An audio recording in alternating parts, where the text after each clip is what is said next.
January 31st, and we are going to be done with the book of Job, starting now.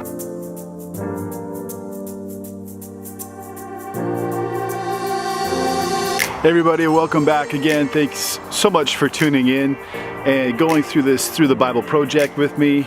It's been a challenge for me.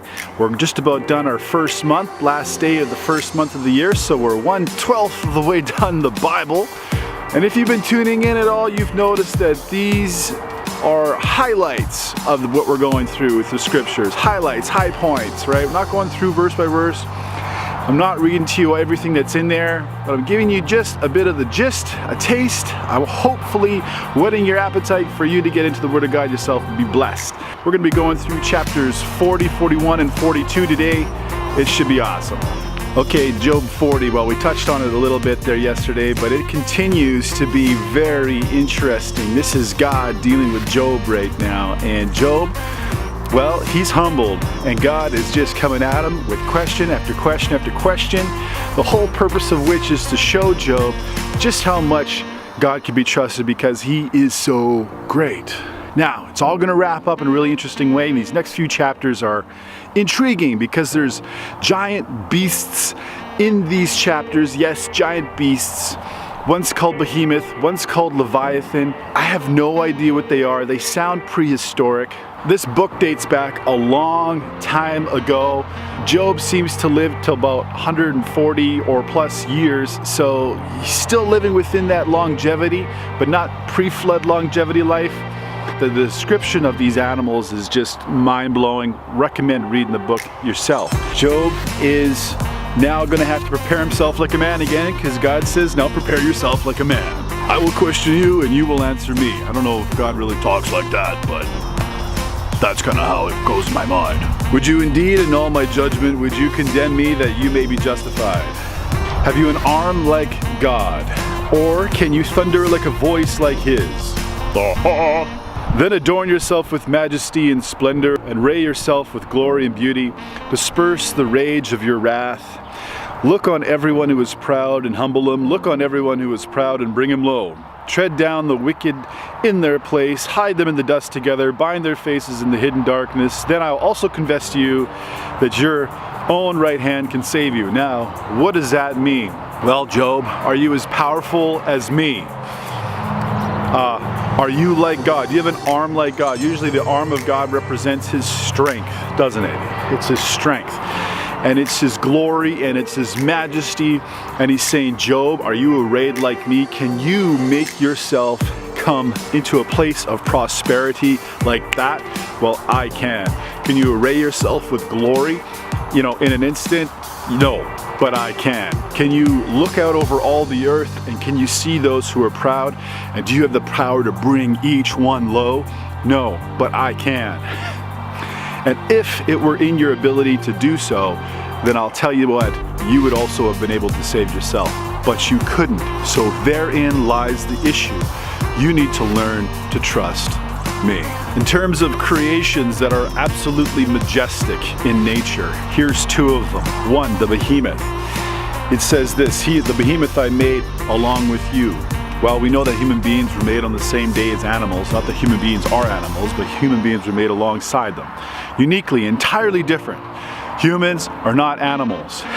Humans are humans. Animals are animals. But this animal was made alongside Job, and he was made in an incredibly interesting way. He eats grass like an ox. Now see his strength in his hips and his power in the stomach muscles. He moves his tail like a cedar. The sinews of his thighs are tightly knit. His bones are like beams of bronze. His ribs are like bars of iron. He is the first ways of God. Only he who made him can bring near the sword. Now, if you look a little bit more into the description, some people say that this behemoth is akin to something like a brontosaurus. Kind of eats vegetation. He's a vegetarian type of an animal. He hangs out in the marshes. He is massive. If his tail is like a cedar tree, then this thing is huge. But only the one who had made him can bring near the sword, which means that only the one who made him has the power over him. If God has power over the behemoth, if he's designed him a certain way to be a certain thing and has given him all this glory and all this power and everything else, well, it's not the animal in and of itself who holds the strength, it's God who holds the strength over the animal. And it is God that has made us and has given us our strength as well. At least that's what I'm taking out of it. Now, the next one, Leviathan. Some of you guys have heard of this. Now, this Leviathan seems to be this mysterious sea creature that spits fire. Yeah. So, I mean, is there indications in the Bible of dinosaurs? I think that Job would be one of the main places you would be able to say yes. Could be a brontosaurus type of thing. Some people say the Leviathan's like a crocodile or an alligator because he's got scales, but the thing breathes fire. I'm gonna read here, you'll see for yourself. Can you draw out Leviathan with a hook or snare his tongue with a line which you lower? Like, can you fish him like a halibut or a salmon? No, you can't. Can you put a reed in his nose or pierce his jaw with a hook? Will he make many supplications to you? Be like, oh, sorry, please don't do that. No, he doesn't care about you. He's gonna eat you. Will he speak to you softly? Will he make a covenant with you? Will you take him as a servant forever? Will you play with him as a bird? Oh, look at the pretty little Leviathan. Come here, little birdie. Come here, little pretty Leviathan. Sit on my... No. He's gonna eat you, man. So no, you can't play with him like a bird. Will your companions make banquet for him? Will they apportion him among the merchants? Can you fill his skin with harpoons? Now this is an interesting, what do you call it, description of his skin. It's tough. Can you lay your hand on him? Remember the battle, never do it again. Indeed, any hope of overcoming him is false. Shall one not be overwhelmed at the sight of him? No one is so fierce that he would dare to stir him up. Who then is able to stand against me? Who has preceded me that I should pay him? Everything under heaven is mine. If Leviathan is terrible, if Leviathan is incredibly dangerous and he just scares the poop out of everyone, then how about me? Because Leviathan is mine. Whew. God is intimidating. Yeah. Yeah, God is. He is terrifying. Absolutely terrifying. Dwells in inapproachable light. Okay? Pictures of him with eyes full of fire, feet of bronze, ushers in judgment. You know? Yeah, can lay low the whole world with just a word. You're gone. Done. That's it. Finished. But he is gracious and he is kind and he is merciful. But dang, God is dangerous. You don't play with him. You don't mess with him. Man, we need a better fear of God, a better understanding. You know, yeah, you're gonna get it. I mean, we need a revelation. No, seriously, let me preach with you about this, okay? Let me preach to you. Because, you know what? I need to know who God is more. You know, if I had a greater sense of who he really was and how majestic he really was and how powerful he really was, you know, if I had a look like Isaiah had a look of him in the temple, you know, the train of his robe filled the whole place with glory. I mean, the man, the prophet of God, the man of God, the God, you know, who he served showed up one day, and Isaiah says, I was undone. I just ended up like a puddle on the floor, bag of bones. I think that's an appropriate response. God is terrifying. I don't even know how to communicate that. I think like his love needs revelation into, his power and his glory need revelation into. I mean, if you want to have a little look at it, take a look at Revelation. It's like pulling off the cloth on a statue, but this is pulling off the cloth on who God is. Every creature bows down in heaven and on earth. Every knee will bow. Every tongue will confess that Jesus is Lord, okay?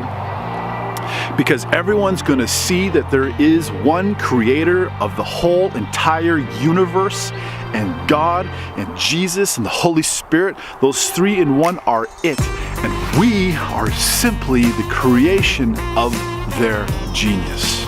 We all need to take a bow and to take a knee and praise and sing glory, because even though he could squish us easier than we could squish an ant, he loves us and he gave himself to us. Oh, beautiful. Think about that. Sorry, preaching time over. On to Job. I will not conceal his limbs, talking about Leviathan, his mighty power or his graceful proportions.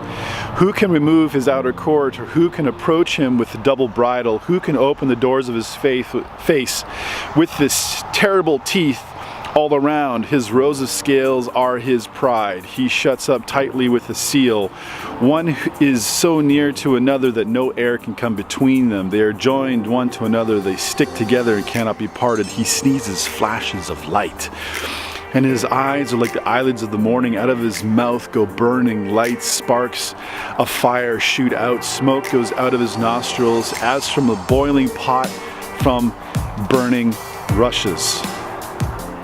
I don't know what a burning rush is, but it sounds awesome. He kindles his breath kindles coals. A flame of fire goes out of his mouth. Strength dwells in his neck, and sorrow dances before him. Do you get a picture of the terribleness of this beast? He laughs at the threat of javelins. His underside are like sharp potsherds. He spreads pointed marks by mire. He makes the deep boil like a pot. He makes the sea like a pot of ointment. He leaves a shining wake behind him. One would think the deep had white hair. Oh my goodness. He beholds every high thing. He is king over all the children of pride. What is this thing? You know what? I'd like to see it just to be terrified. I know that sounds strange, but I really would. Because when the thunder cracks and it scares you to your core, then we get a small sense of what it would be like to be in the presence of Almighty God. Have you ever been in a place of incredible power, in the presence of absolute power and might and strength? Well, it vibrates your entire being and makes you feel completely helpless. That is just a smidgen of what it would be like to be in the presence of Almighty God. Job responds this way. Chapter 42. I know that you can do everything and that no purpose of yours can be withheld from you. You asked, who is this who hides counsel with knowledge? Therefore I have uttered what I did not understand. Things too wonderful for me which I did not know. Listen, please, let me speak. You said, I will question you and you will answer me. I have heard of you by the hearing of the ear, but now my eye sees you. That's a really interesting verse. Is it Jesus that shows up all of a sudden and right before Job and speaks to him these words? I don't know. That's interesting. Anyway, interesting to note. Therefore, I abhor myself and repent in dust and ashes. Again, a very appropriate response. But is God going to leave Job in the dust and the ashes? I don't think so. In fact, something really interesting happens. He begins to pour out not only mercy, but to show incredible grace and favor towards Job, but not his friends. Here we go. So it was after the Lord had spoken to Job these words, the Lord said to Eliphaz the Temanite, my wrath is aroused against you and your two friends, for you have not spoken of me what is right, as my servant Job has. So, who won the argument? Job. Interesting. Now therefore, take for yourself 7 bulls, 7 rams, go to my servant Job and offer up for yourselves a burnt offering, and my servant Job shall pray for you. Now how humbling is that going to be? Oh, just let your imagination go out on that. That's so cool. Well, I'll accept him, lest I deal with you according to your folly, because you have not spoken of me what is right, as my servant Job has. Now let that be a lesson to anyone speaking out of the rear end about God and who he is like and who he is not like. Let that be a warning to me. Let that be a warning to you. Let that be a warning to everybody to make sure you get into the Word of God and understand who God is, what he's like, what he isn't like, what he says, and what is inconsistent needs to be absolutely tossed out the window and forgotten. It's just not good. Don't misrepresent God. We should take every stride that we can to represent him the way that he ought to be represented. So Eliphaz the Temanite and Bildad the Shunammite and Zophar the Naamite went and did as the Lord had commanded them, for the Lord had accepted Job. And the Lord restored Job's losses. Now this is really cool. And he prayed for his friends. Indeed, the Lord gave Job twice as much as he had before. This is the last couple verses. After this, Job lived 140 years. He saw his children and his grandchildren for 4 generations. So Job died full of days. And that is the book of Job. Oh, we're done. Job. Wow. Whew. What's the Lord saying? Man. Well, if I just zoom out for a second here and I take a look at the book of Job, it reminds me of how life can be. You know, you can be cruising through life, everything's A-okay and cool and gravy, man. And then something bad happens to you. And then you go through this prolonged period of time wondering why. And you might be in that why place for a long time, just like we were in that why place with Job and his friends for a long time. And it's never any fun to be held in the dark for a while. Then comes the time where what happened to you starts to make sense. And then you might be restored. And you're like, okay, I get it now. I've learned my lessons. Well, that's kind of the book of Job. It's the quintessential manual to get through the most difficult times in your life. You're going through garbage right now. You're going through difficulty. You're going through trials. I just want to say a bunch of other words that I can't say on camera to my Christian crowd right now. You're going through the poo-poo right now. Real deep poo-poo. Job. I mean, no one's really gone through the deep stuff like he has. And maybe the deep stuff doesn't look like there's even going to be an end this side of glory. Know that your Redeemer lives. Know that you will see him again.